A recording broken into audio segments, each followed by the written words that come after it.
energy utiripo ere. 1 2 3 go. Makambi pamshamba.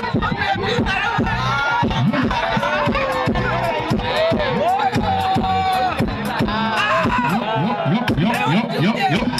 Mr. Engineer. Settings proper, Mr. Engineer. Rudi chini. Pane atakuro besti wake nasi ere. Pane atakuro besti wake. Neziromba na kuchaka. Zikanzi wabuda na besti. That's futi wati wabuda na besti. Apa kakufuni ya kudairwa na besti. Sha! Fantan besti! Why is here? Fantan besti! Next to my father. I want to get him for prayer and eat.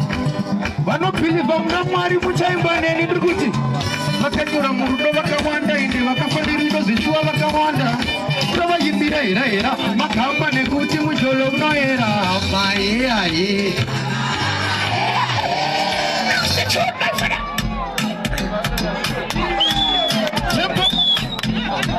timbona futi energy so ndakakafunza zita zvikati Evelina ndikati maiwe zvikandida ndikati zvikandida zikatarina mazita angu ndikamboti mazi takwerayo mazi takwerayo unoita mazita wakoita kukenyuzi dzoti na ukanaita ndikamboti mazi mazi next to my father tempo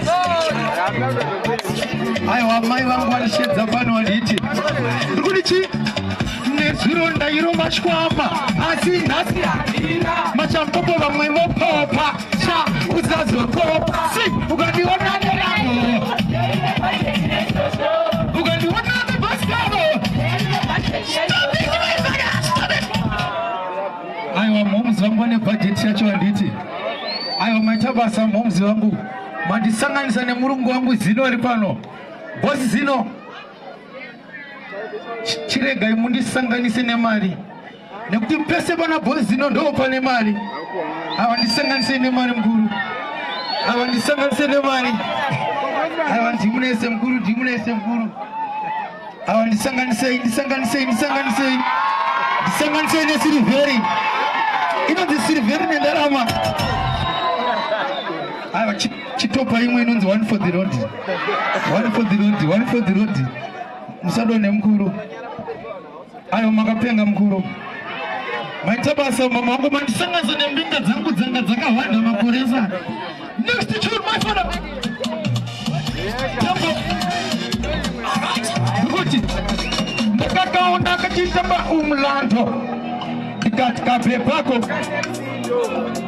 ndakaenda pafood court ndikakatengera namdosi ndikati handikuna mhomuzi vangu maitisi maiwese munhu mukuru handina kumbo ndikati ndini Mr. Dube ndimakanika so ndakasvikovhara dho takandikandira pakauchi ndikatipa mudo rwakareba kunge Peter Crouch ndinenge cherere chavagona amatuke chivota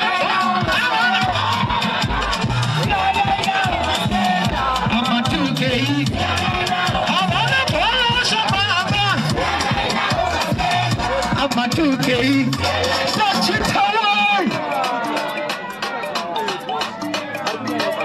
Onayo Ave